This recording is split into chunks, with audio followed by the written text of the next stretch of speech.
Tally-ho and good day to you all, it's Chimley here, and welcome to the Classic WoW Guide to Etiquette by Messrs Defcamp and Meldron. In this exquisite extravaganza of etiquette excellence, you will learn to dot the I's and cross the T's and mind your P's and Q's. So sit down, make yourself comfortable, and you'll learn how to make yourself presentable in polite company here in the world of Azeroth. Okay. Was that enough, guys? Is that okay? That's I great. just made it up off the top of my head. Perfect, Chim. Nothing's official unless it's said in an English accent. Thanks. True. Great. Well, I'll see you in the next one, guys. Have a good one. You too, Chimley. Thanks for coming across the pond for us. And guys, if you're interested in watching some of Chimley's amazing content, a link to his channel will be in the description of this video. Hey guys, Meldron here. Well, as Chimley so eloquently stated, guys, this is the guy. These British people trying to get in there and get all of our fucking subs, man. Like, the EU are already stealing all of our world first, and now they're going to try to steal our subs on YouTube, too. Guide to Classic WoW Etiquette. Before we get started, I'd like to say that this guide is primarily tailored for people who haven't played Vanilla WoW before, or who are coming back after a very long time. If you're playing retail, you may not be used to this type of etiquette that's in Vanilla WoW. Alright, yeah. This version of the game has a lot of social interactions that can happen, and knowing how to traverse these social interactions can assist you in many ways and make your experience in Classic WoW much more enjoyable. In this guide, you'll learn how to present yourself in the world of Azeroth, both by yourself out in the world and in groups. How to present Hey guys, yourself, I like Defcamp that. here. So why should you care about etiquette? We all Okay. know your social standing is very important in Classic WoW, especially on a server where you will run into people time and time again. What goes around really does come around. And the fact is, karma is a very real thing in Classic WoW. When you Depends on how big the server is. Because if you're on a really big server, you can be a piece of shit and you will hover under the radar forever. Like, this is what I used to do all the time in Wrath. Like, I think that the best example that I've ever had is that while I had just finished ninja looting one VOA run in Wrath, somebody was spamming in trade chat, and I was advertising for my next VOA raid in trade chat on my alt. And I filled the group, and we did it again. Like, we just kept doing it because there's just so many people on the server. We just got overwhelmed, and that's layering kills this concept. I don't really think it kills the concept at all, honestly.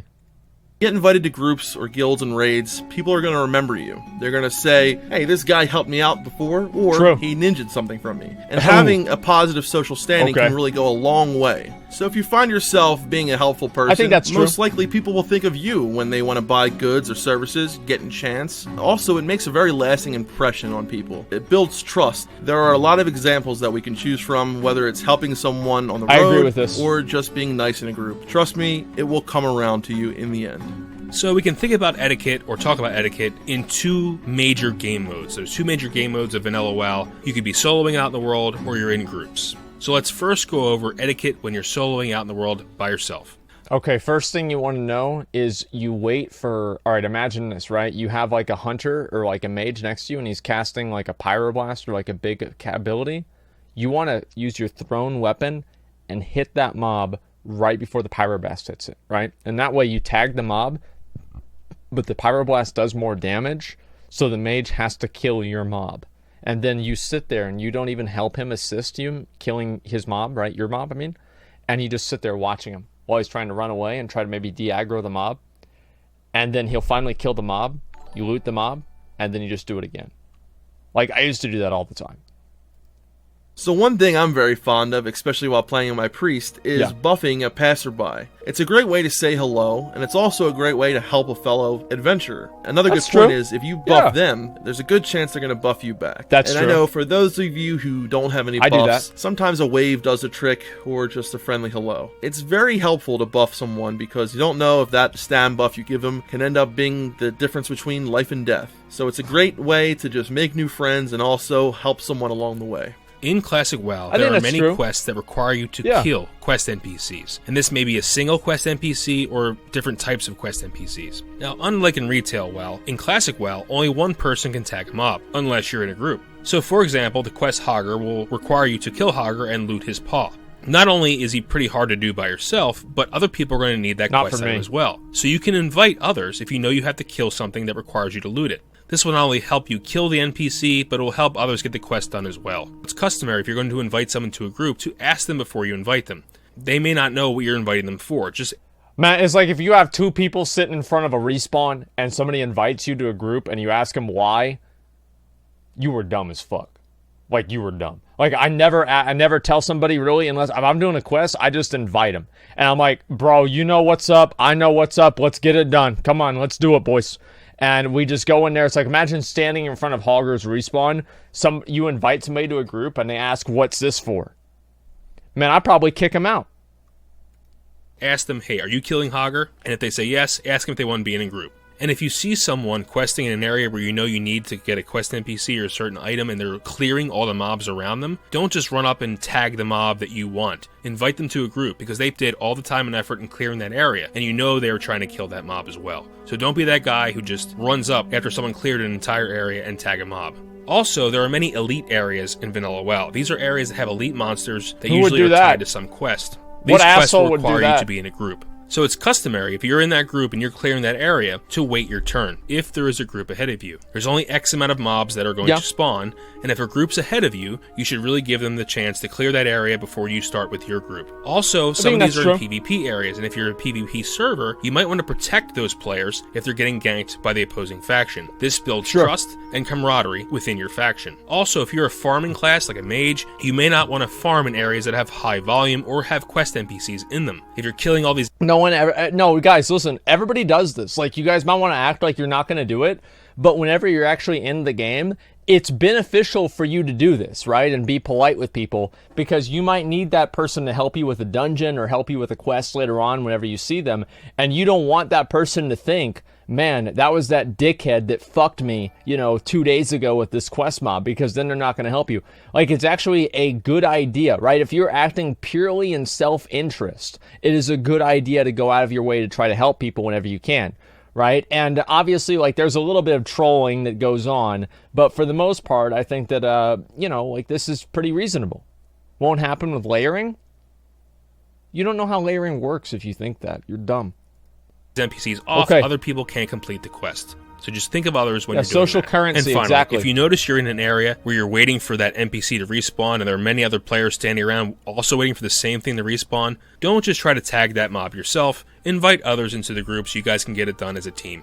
Yeah, all right, this next one is going to be very important for you gatherers out there, so please pay attention. Many of us have had an encounter where you are clearing a mob to get to that mining node, and here comes this other player who rides right up to it, and as you're killing the 2 or 3 mobs that were near it, almost dying, he mines it away and laughs at you and walks away. Yeah. That is not the proper or recommended way of doing it. We used to do this shit all the time, man. I would even aggro, like, there was this one DK ability. This was like one of the best days of my life here.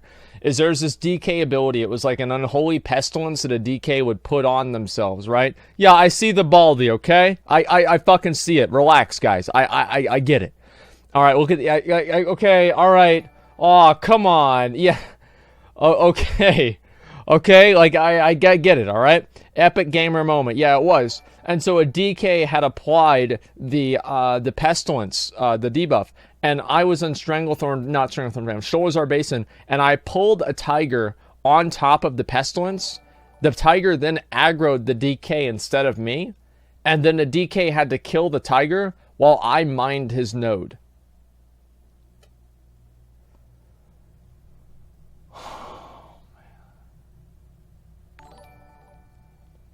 It was one of the best days of my life, man. I still remember that. That was like 10 years ago. I still remember that. Recommended way is if you see someone going up to a mining node or an herb node and they are clearing mobs next to it, you should wait and see if they're clearing those mobs to get to that node. If not, just hang tight, and if they walk by it, it's all yours. Also, if you're a skinner and you see someone killing a mob that can be skinned, give them a second to loot and see if they need to skin it as well. If not, it's all yours. And for you miners out there, if you just need a point from a node and you notice there's someone else around, just mine it once to get your point so someone else can as well. Now this point... Have you guys ever done this whenever you're mining, right? Let me see if I get something to do this with. So you go up to a mine. Somebody else is mining the mine. And you go up to them and you're like this. So they're mining. And then you walk up to them and you're like this. and you start fucking trying to get their mine while they're mining it, because each time you have to click on it, and it's the time that you actually fucking get their mine at the same. Okay, all right, it's not like that, guys. Relax. Why do you have foil in your room? In case you have to watch a video about BFA.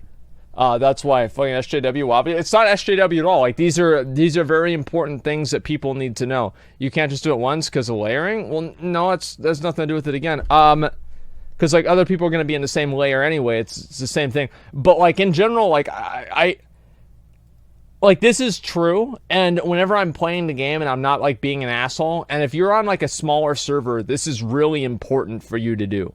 Because if you're on like a really big server, who gives a fuck? I mean, if you're stealing people's stuff, fuck them. Who cares? But in general, like, it doesn't really get much worse than the way that people are in, like, you know, private servers and, you know, larger servers too.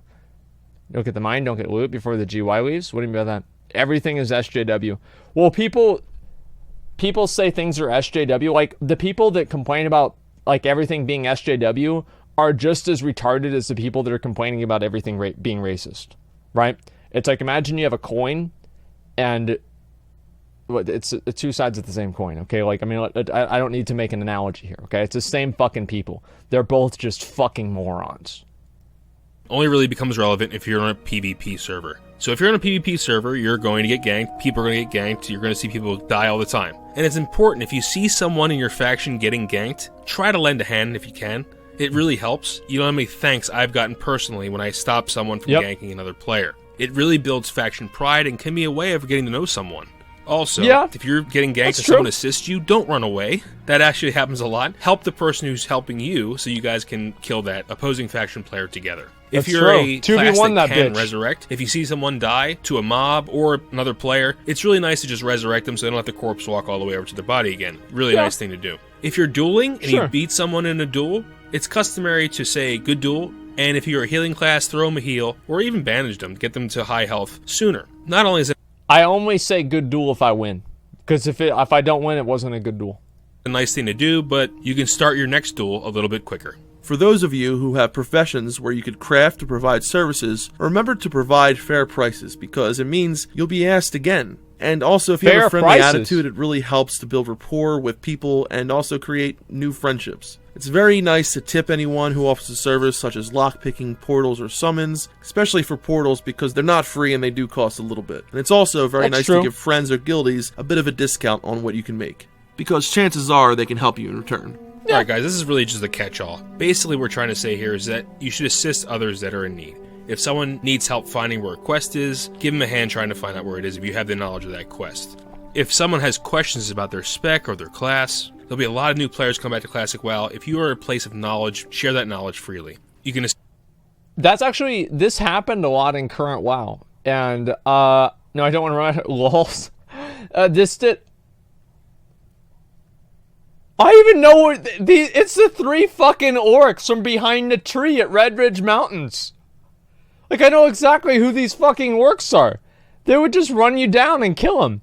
Yeah, no, I think that's actually, it happens a lot, right? You have people that teach you and show you how to play the game. It's one of the good things about Classic, is that people are able to share knowledge and, you know, build upon each other and build each other up in the game. I remember, like, whenever I was, like, level 40, somebody did that for me. They were, like, level 58, and they're like, oh, you need to do this, you need to do that. And it helped me out a lot. Some low IQ tips there. What do you mean, stuff presented as deep stuff? What do you mean? Like, no, this is how the game actually worked. Assist people by giving directions to their trainers or other points of interest, and you can even help people by telling them which add-ons to download to help them in their questing people did that for me too. Experience. If you see players struggling in the world and having a hard time, if you're able to give them food or water, bandages, or even extra potions you have in your bag, that friendship can really go a long way. Also, if you're leveling enchanting, consider, instead of just re-enchanting the same piece of item, to go out into the world, /yell, and say, hey, free enchants, and just try to get some points that way. I never did that. This way, you're also getting your points for your enchanting, but you're helping people at the same time. And finally, you will see people being chased by multiple mobs. If you see this, try to help them. Don't just laugh at them. Who knows? They might help you when you need it.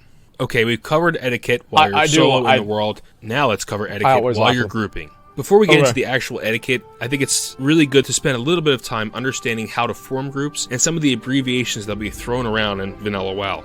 So the first thing to do is that use correct and succinct syntax when looking for groups. So you'll notice in Trade Chat or in World Chat, if World Chat is available in Classic WoW, you'll see things like this: Tank LFG Ulda. And what that means is that's a tank looking for group for Uldaman, which is a dungeon. You may see something like Healer LFG Mara, and all that means is that that person is a healer looking for a group for Maraudon, another dungeon in Classic WoW. And you may even see something like this, where it says LF3M need tank healer and 1 DPS for ZF. And what that means that's what I would do. I would just make my own people groups. Looking for 3 I did that all the time. They need a tank and a healer and 1 yeah, this DPS is really basic. For rock. So you'll see these things being thrown around, so it's really good to know what they mean. So you can. Is Deadmines being called VC acceptable, Asmon? No, it's not.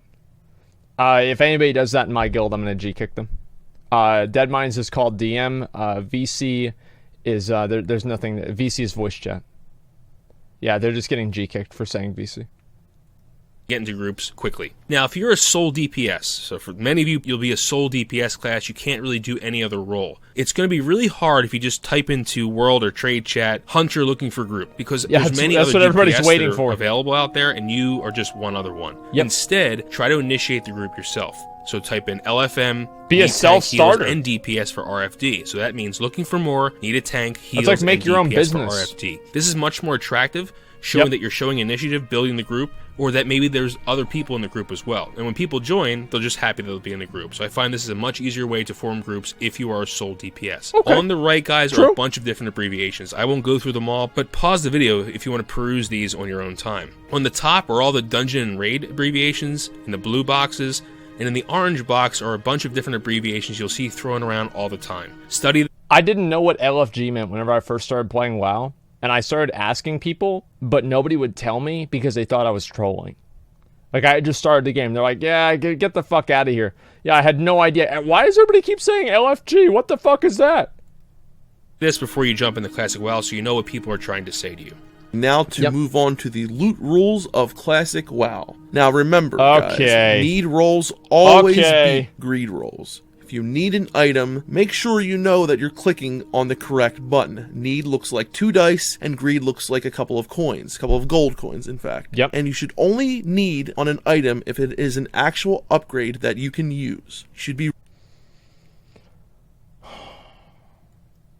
Okay. So... Okay. Here's the thing. Usually that's the case. Things become more different whenever you look at BOE items, for example.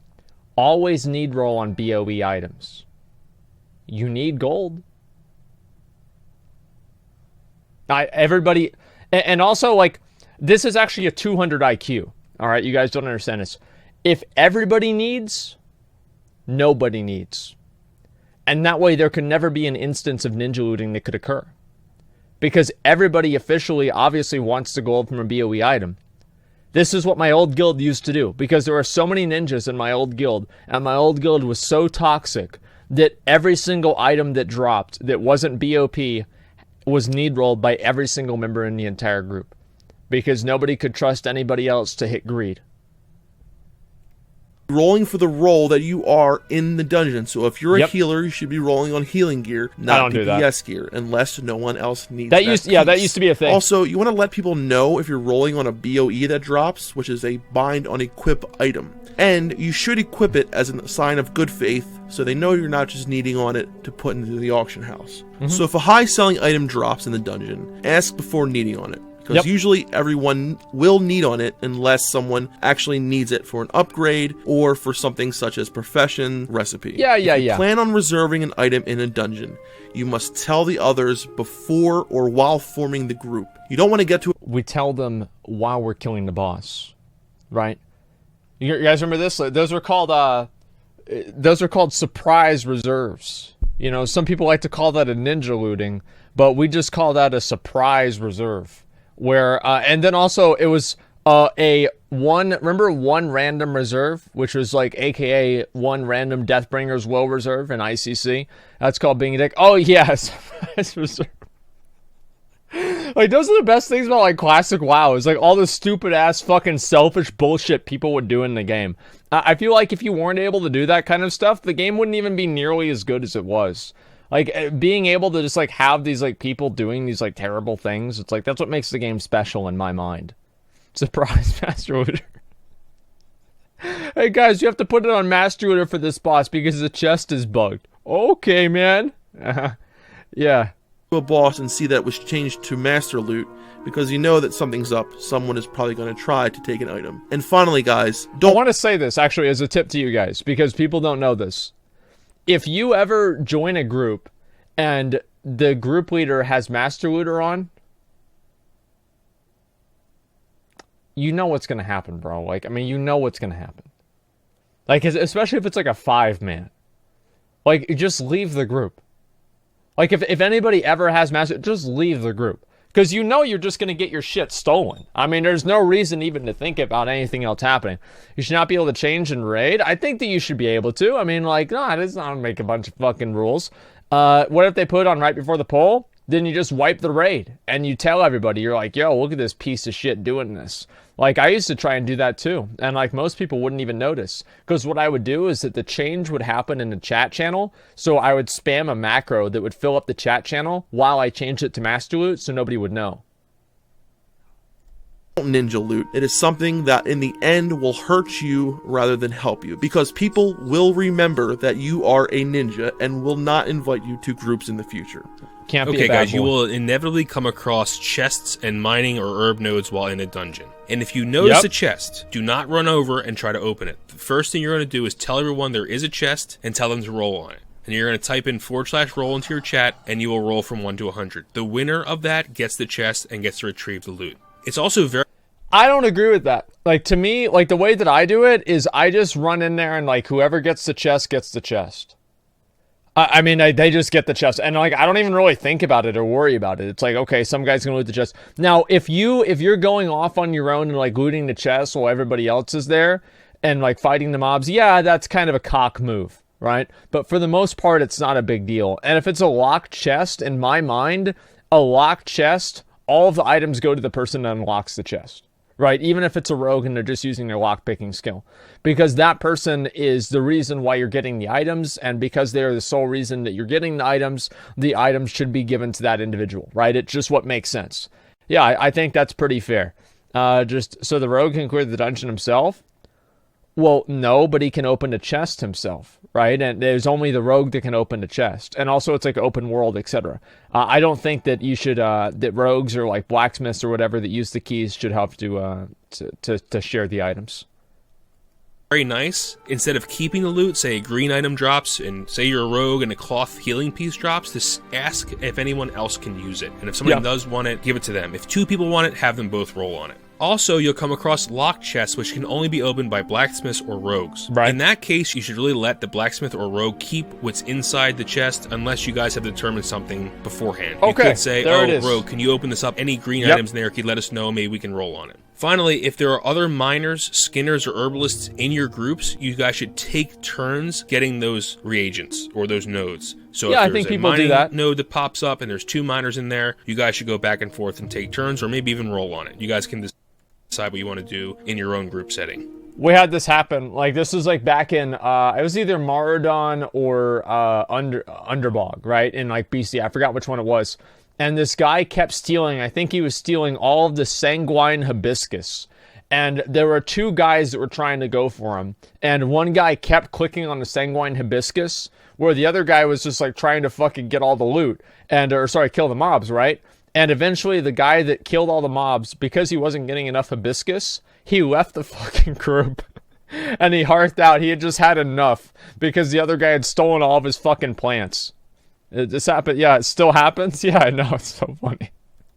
Okay, next we have class and profession etiquette. Okay. So this means if you're a mage, you want to provide food or water to those party members who need it. If you're a warlock, you can provide health stones or summon people that need it, or also soulstone the healer or the tank. If you're a rogue, you can lockpick block boxes, or if you're an enchanter, feel free to enchant items if people give you the materials, or if you just need the points. Also, if you're an alchemist, it's very nice to give potions to whoever needs it. Tank can definitely use some health pots, and the healers can definitely use some mana pots. Sometimes you may think you're providing some things for free when you can make money off it, but you're actually saving time by helping the group and also helping those in need. The next point of etiquette, guys, has to do with giving the tank time and letting the tank pull. So threat is not an easy thing to get in vanilla WoW, and it's very important to let the tank pull so he or she can get initial aggro. If you're Here's how I look at it, is that if you're in a dungeon, it doesn't matter what class you really are, you can probably tank the dungeon. Okay, dungeons are fucking easy in Classic WoW. If somebody is not pulling fast enough, you just have to do the job for them, right? And if they're gonna get mad, right, unless it's a wipe, right? You never want to wipe the group. But if you can do a pull without the tank, just do it. Like I do it all the time. Because like I don't want to sit there. Like we all got there. I'm like, all right, no troll, right? Like, if we all get there, and we're ready to do the dungeon, and the tank is taking fucking forever, right? And he's like 2 minutes between each pull, has to sit down and eat, and mark every single mob, and waste everybody's fucking time. No, I want to get through this as fast as I can. And sometimes, yeah, I'm going to pull without the tank. Hell yeah. What am I going to do? I'm just going to sit there and wait for this guy to waste an hour and a half of my time? Fuck no, I want to get this done. And that's the way it should, that'd be good for everybody, right? Angry cucks will kick you for this. Yeah, but the thing is, like, I usually play with other people that are like-minded. So, it's like, I think this is, like, generally, like, a much larger, like, etiquette thing out of this is that play with people that have the same goals as you do. So, if your goal was to, like, speed run the dungeon and clear it as fast as possible, then you should try to find other people that want to do the same thing. But if you're just playing with a group of people that are, like, really chilled out and just want to do dead mines and spend 2 hours in it, then, you know, there are groups for that too. But the way that I always do things is I want to do the dungeon as fast as possible. I want to get in and out, get my loot, and be done. You know, and that's always my goal. So if the tank is holding me back from that, then, you know, I just kick him out or I just tank myself. And I have no problem doing that. Just say you're an asshole and quit the bullshit? Well, it's not really being an asshole. Like, how am I being an asshole for wanting to do the thing that we have all come together in agreement to do and have wasted and invested, you know, an hours of our time into doing this? How am I an asshole for wanting to actually do that thing a little bit more quickly, right? If I feel like, you know, things are taking too long. I mean, I'm not being unreasonable here, I don't think. You'll get all the initial aggro and all the mobs. It's going to be very hard for the tank to pull that aggro off of you. In addition, really give the tank a few moments to establish threat on who he's attacking. Usually this means giving the tank some time to apply either Sunder Armor if he's a warrior, or some swipes or mauls if they're a bear druid. Gives them time to get initial threat if they're on a bear that mob druid, kick before them you out and get a start warrior. hitting them. Also, if you're a healer, be careful about putting heal or time effects or other healing effects on the tank before he pulls, because he will only have small amounts of threat on the other mobs he's pulling, and that threat will be transferred to you as the healer, so be careful about how you do that. Also, we'll cover this in the next slide about marking, but always try to focus on the mob the tank is focusing his attacks on most of the time. He or she will have the most threat on those mobs, so attack those and not other mobs so they don't come to you. If you're a DPS class, try to attack from behind. If you're behind the mob, they will not be able to parry or block your attacks. This will also increase your DPS, so just consider that. If you want to learn more about tanking, threat, and how threat mechanics work, we have a threat guide on ClassicWoW.live and on Def Camp Melder on TV's YouTube channel. You should definitely check that out to learn more. So, okay, that kind of makes sense. But to me personally, is that like if I go in there, I want to pull aggro on mobs because I'm a warrior, and if I take damage, I gain more rage. So I want to do that on purpose. But for the most part, I think that it's like if you're shitty, you should follow this guide, absolutely. But if you know really what you're doing and you can kite the mobs and do pretty much whatever you want, like a lot of these mobs in vanilla WoW are just, they're slowable, kiteable, and you can just kill them on your own. It's not a big deal. I don't think it really matters a whole lot whenever you're doing dungeons. Now, if you have somebody that's pulling for you constantly and like not giving you enough time to like let the healer drink, etc., that's kind of annoying. But whenever it comes down to just like generally like pulling, like I know that everybody's probably been in a group before where it's just taken forever to do anything. Like people have to go AFK constantly. They're like, oh, I forgot to get this thing in town, and it's just a huge waste of time. It's a huge fucking waste of time. And I get so annoyed by that shit, man. Solo guide's common sense. Yeah, just follow the guide then? No, I'm not going to follow the guide. I play with other people that have the same mindset as me. We run in there. If I'm not pulling, if I'm not pulling, the hunter is pulling. If the hunter's not pulling, the healer is pulling. We are moving forward, clearing the raid, clearing the dungeon as fast as possible. That's always the way that I play the game. And I try to play with other people that have the same mentality. I don't like going AFK or doing anything like that. I like to just go in there, get it done, and that's it. I get super annoyed at people rushing. Well, yeah, I think that's about the same thing. It's like people trying to play with like-minded people. I like rushing dungeons and doing raids really quickly and, being super efficient about that kind of stuff. And other people just like being laid back and hanging out and clearing it at their own pace. And both things are fine, but the way that I like to play is not the way that other people like to play. And I think it's really important to play with people that are like-minded. I alluded to this in the previous slide, but you want to follow the kill order if you're a DPS class. Now, the most common marking convention is the tank will mark who they want killed first. People like you, McConnell, are the reason why we have dungeons the way they are now. Just because I like doing the runs quickly doesn't mean that I want to have speed integrated into the game as a mechanic. Nobody wants to go into a dungeon and waste 3 hours. Like, nobody goes into the dungeon and says, how much time can I waste in this dungeon? Everybody wants to clear it in a quick manner, right? They want to clear the dungeon quickly. And that being said, of course, people are going to try to want to make things go faster. It doesn't mean that's why Mythic Plus is in the game. I don't even like the way that is, man. I don't like the meta of speedrunning being integrated into the game. I like it being a separate meta game that players decide to do on their own, rather than actually being moved into the actual game environment. Think he left... Yeah, no, McConnell, he can get mad all he wants, right? But that's the fucking truth. Like, he might be afraid of saying that, but there it is. Time locking is now a +5 key. Takes way too long and it really isn't fun. Yeah, I know. First with a skull, who they want killed second with an X, who they want sheeped by a mage with a moon, and who they want trapped by a hunter with a square. Now this can change depending on the tank, but this is usually the most common marking convention. Also, the diamond triangles can be used for different things like fear, sleep, and banish. That really can change. The tank will tell you what each mark means, or at least they should. Following this kill order will ensure that the tank and healer have less pressure on themselves, meaning that the tank will have to worry less about who he's attacking and when, and the healer will have to worry about healing less people, so it really helps the group as a whole. Another thing, guys, is that if you see that a mob's getting close to death, don't just switch to the next target. Make sure that target goes down and dies, because they may have mechanics that could hurt the tank or the healer even at low health. So make sure you kill mobs before you move on to the next one. Also, skull is your main target, X is your second target, the square is the trap, moon is sheep, star is sap. I forgot what people did this red fucking circle for. Usually this is the third kill target. This is seduce, or any sort of a fear or anything like that. And this right here is banish, sleep, or wyvern sting. Condom? Yeah, well... Wait, did I say red? Okay, well, it's orange. You guys know what I mean. Orange is seduce. Yeah, I forgot what people use. Orange was for roots? I thought people used the green triangle for roots. I could be wrong there, but yeah.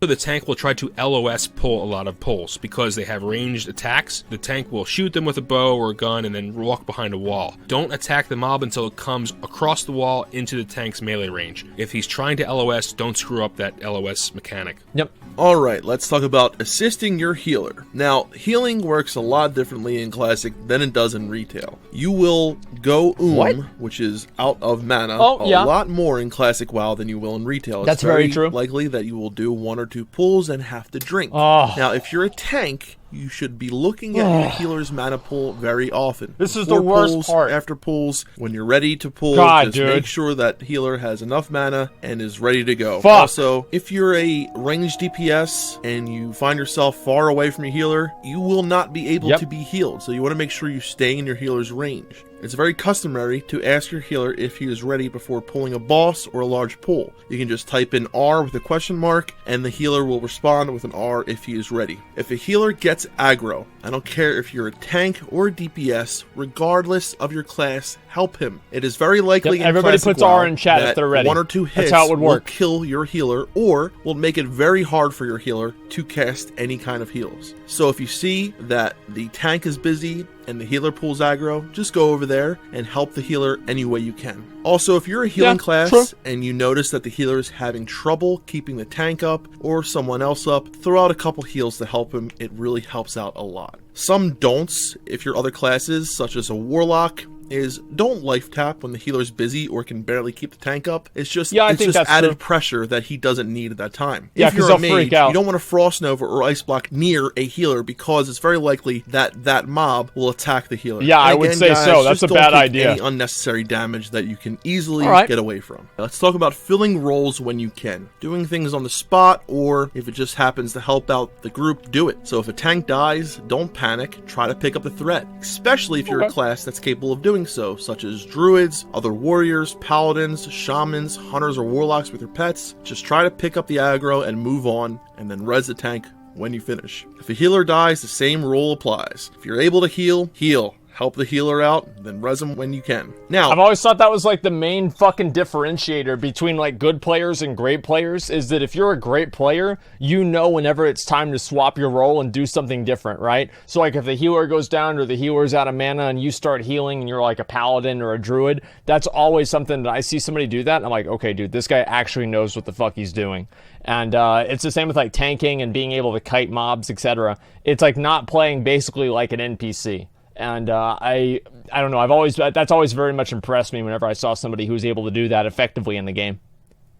If you're healing and you find yourself just sitting there not doing anything, fill in some DPS when you can. If you're a priest, wand. If you're a shaman or a druid, just sit there and white hit. Yep. Don't do anything that's mana intensive, however. You want to regen your mana if you can, so just do some minor damage. If you notice that you pulled a big mob and there wasn't anything marked, throw a CC out if you can. If a mage can sheep someone, go ahead and sheep. If you notice that the tank is taking a lot of damage and you need to throw out a fear, go ahead and do it. Anything to help when you can.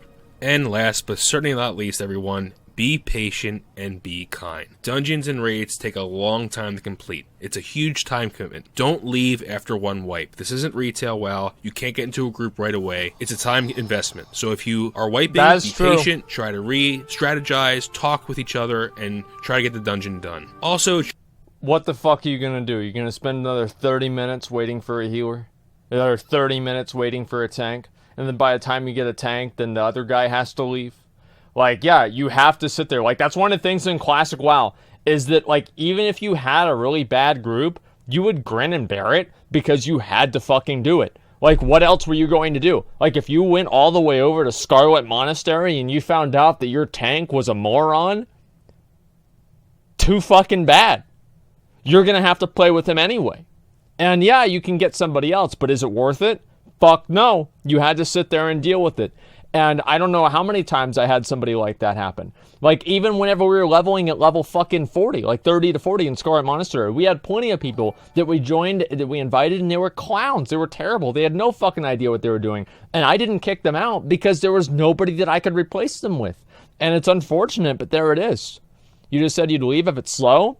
Well, it's more complicated than that. I mean, like, you don't just leave every time. Like, yeah, sometimes I'll leave if it's slow and I feel like I can get another group, but other times I sit there and I fucking deal with it. And that's one of the things that Classic WoW did. And the fact that it was voluntary and a decision on the player's part, rather than something that was built into the game, like the vote kick system, was so much fucking better. Because that way people actually had their own control over it, and they could make their own decisions. I like that a lot more. Try not to leave halfway through. If you know you're going to run a dungeon, set aside at least an hour to do that dungeon. Dungeons can take up to 1 to 3 hours, so don't join a dungeon unless you know you can actually complete it. Also, if you're in a dungeon group and the players don't know the fights or the quests, and you do, tell them where the quests are. Tell them what the fight mechanics are. Be patient, be kind. It goes a long way in Classic WoW. Next thing, always celebrate accomplishments while you're in a group. If someone gets a new piece of gear, tell them congrats. If someone levels up in the dungeon, tell them congrats. It's a huge milestone for them and their character. And when you complete a goal, if you down the dungeon, say, hey guys, great group, add me as a friend, and I hope to do dungeon with you again. Just celebrate the goals that you guys complete together. So guys, all of these things will lead to new friendships and better experiences. When it comes down to it, Classic WoW is all about the social experience and the camaraderie between you and the other players in this game. It really helps a lot by helping someone else and giving that person the experience that you would want in return, because chances are you will get that in return. In Classic WoW, it is almost impossible to achieve greatness alone. You can do it, however, with the help of others. And in doing that, you will make some great friendships along the way and enjoy this game the way it was meant to be enjoyed, accomplishing great goals with your friends. Guys, before we end, I just want to say a huge thank you to Chimley. If you haven't visited Chimley's channel before, the link will be in the description. Chimley makes some excellent videos. He did the intro for this video. He was the English accent that you heard in the... Boomer WoW players teaching other people how to play the game. Listen, you fucking stupid-ass 12-year-old kid. We're going to play this game the way that we want to play the game. And Classic WoW is meant for boomers, and it's going to slow the game down, and all the kids are going to have to relax and learn what the fuck they need to do. And that's all there is to it. Yeah, a 20-minute guy. You're goddamn right. Beginning. He makes some excellent videos exploring the music of WoW, and even does a podcast, so head over to Chimley's channel, the link will be in the description. If you like this type of content, please leave a like. If you enjoy this type of videos we make here, including the guides and the podcasts we do, including Dev Talk, which is a podcast you can listen to on SoundCloud, Spotify, Google Play, Stitcher, and iTunes, consider subscribing because we have a lot more guides coming and a lot more content for the community. The links for all those things will be in the description. This guide, as well as many others, will be available on ClassicWow.live. ClassicWow.live is an excellent resource for the Classic WoW community, so if you haven't, head on over to ClassicWow.live. Brandung Media, a friend and patron of the channel, has started to create Def Camp Melderon TV merchandise in the form of hoodies and t-shirts. If you'd like to sport some Def Camp Melderon TV merchandise, head on over to Brandung Media's website, the link will be in the description. And last, but certainly not least, thank you patrons for guiding us and assisting us with making higher quality content. If it wasn't for you guys, we wouldn't be the channel that we are. If you're interested in becoming a patron, a link to the Patreon page will be in the description, and will also be a clickable link at the end of the video. Thanks everyone, keep on keybinding and grinding, and we hope to see you in Classic Azeroth. Yeah, that was great. Like, honestly, that video was fucking great. Everything about it was good. I'm like, we need to see more videos like this of these people. I feel like it's really important for the people that are playing, what do you call it? For the people that are playing the game and they don't understand how the game is supposed to work. It's really important that people make these videos and they're able to bring these new players up to speed. And that's really what Classic WoW is all about whenever you think about it. It's about trying to build people up, and it's about the community. And these videos are, you know, for a lot of us, probably very rudimentary. You know, a lot of people already know about this kind of stuff, but there are people out there that don't. And I think the fact that you're able to get those people together and, you know, make something for those people is really important, and it's great. Are there macros in Classic? Yes, they are. Yes, there are macros in Classic. Consumers need to be told manners. We just had them. No, it's not even that.